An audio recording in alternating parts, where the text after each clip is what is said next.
Hey guys, thanks for watching the first episode of a new segment we're calling the 80s Archives here with me. This is Hobbs, and we are reviewing a film that came out in March of 1989, Dream, A Little Dream, starring Jason Roberts as Coleman, Corey Feldman as Bobby, Piper Laurie as Coleman's wife, Meredith Salinger as Laney Diamond, Corey Haim as Dinger, and William McNamara as Joel, Psycho Joel. So there is the cover. Unfortunately, this does not have a Blu-ray release. It does need one. Trust and believe I would be the first to get it. I promise you that. Also, it has Matt Adler in it. He is well known for Teen Wolf. He was the shy friend in Teen Wolf that really wasn't keen on his buddy becoming a teen wolf. This film had a budget and actually ended up making about $5 million. I don't know the budget specifically, but I know that it made about $5 million total. Back then in the 80s, that was pretty decent, I would say, for a turnaround. And to be quite frank, some people call it a cult classic. As you can see, the three duo there, to get you a better idea of what you have with this. So let's get into the film a little bit and let's talk a little about the film, what you have here. This is a body switch film. A lot of these were going off during that time, and they were really popular back during that time. I think there was like 6 of them during that time. This film basically starts off as you have Bobby and Dinger having a little sleepover, maybe having a few beers, hanging out, doing what we did as teenagers back in the 80s, having a good time. And Bobby confesses to Dinger that he's got a crush on Laney Diamond. The problem is, Laney is in a relationship with one of their other friends who's a little bit on the edge, Joel, played by William McNamara. And he confesses him to this information, and then the story follows along. Hesitation from Dinger says, look, man, you probably should go with somebody else. He's kind of crazy. Joel's somebody that you should probably avoid, even though they're best friends with the guy, which I find a bit weird. So in that process, they're going to school and everything, and they get ready for high school. Lots of great songs on the soundtrack. You hear Gotta Wear Shades, which is a fantastic song. And during this, there is an older couple that are basically living their life, and Coleman is kind of like a professor, kind of like a scientist, if you will, teacher at a university, and he wants to develop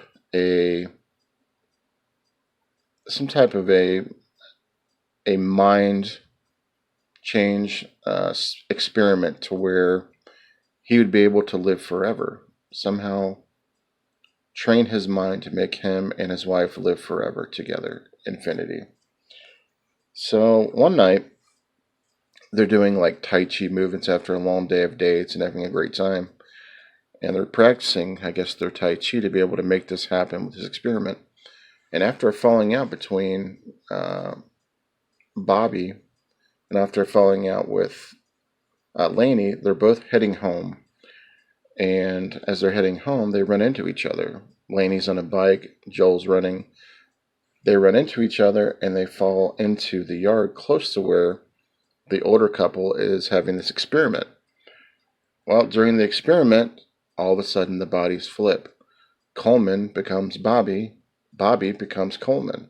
So now they have to find a way to get back into switching each other into their regular state. Well, the problem is that if they don't follow certain paths, they may not be able to go back to their original forms at all.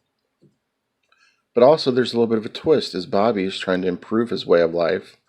So he's trying to convince Coleman to help him with his grades, do things a little bit better, to help him kind of get a little bit ahead because he's kind of fallen back a little bit in life and struggling. So the whole premise of the film is there is a love relationship going on between Laney and Bobby. Dinger's hysterical. He's just along for the ride. There is Joel by William McNamara, who's the boyfriend of Laney, who doesn't appreciate any of this and is a raging alcoholic. There's bullies at the school. Coleman has a best friend, which is played by Harry Dean Stanton, who's fantastic in the film. And essentially, that's the plot of the film.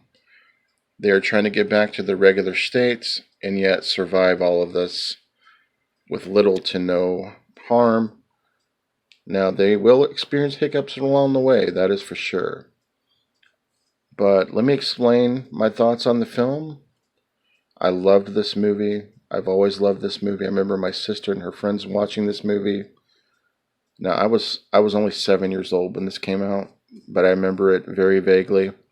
I remember, people around that time dressing like the characters from this movie, or just 80s in general, with the cut-off pants and, the cut-off shirts and the crazy hair and everything. I do remember stuff like that.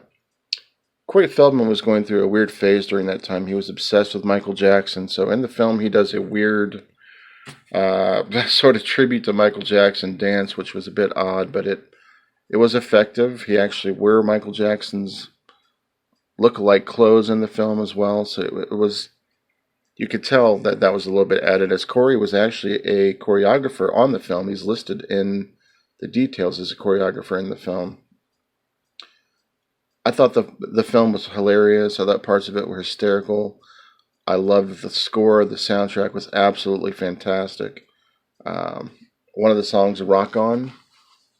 A lot of you people probably are aware of the movie Rock On. I can't talk today. Are aware of the song Rock On by Michael Damian. That was a number one hit. I don't know if it came from that film specifically, but I believe it was long before. But I absolutely loved the film. So much 80s cheese involved. The clothing, the music, the school. You could see the way the school looked. Everything was just 80s. The wardrobes really, really, really were 80s feel to it. And I think that was huge. The way people were talking. Just the lockers, everything. All the 80s cheese you could possibly want. Now, my only drawback to the film is the character development between Joel and Bobby. It's almost like Bobby wanted to be friends with Joel, but Joel wanted to kill Bobby all the time. And I just didn't understand that part of it. It was like, I think Bobby was a bit of a trustworthy friend, but had a little bit of skepticism because Joel was kind of like a loose cannon. But if you like the two Coreys and you have not seen this film, which I'm sure most of you have, this is a must-watch. Hopefully we'll get a Blu-ray on this film down the road. I thought it was brilliant, and I know a lot of people on IMDb have been changing their minds because this film now is getting a much higher grade on IMDb than it used to. Anyhow, I want to thank you guys for watching this video. More to come, many more videos. We are starting off with the two Coreys for the first couple segments. Have a great Monday. This is Hobbs Horror. Thanks for watching the 80s Archives. Peace.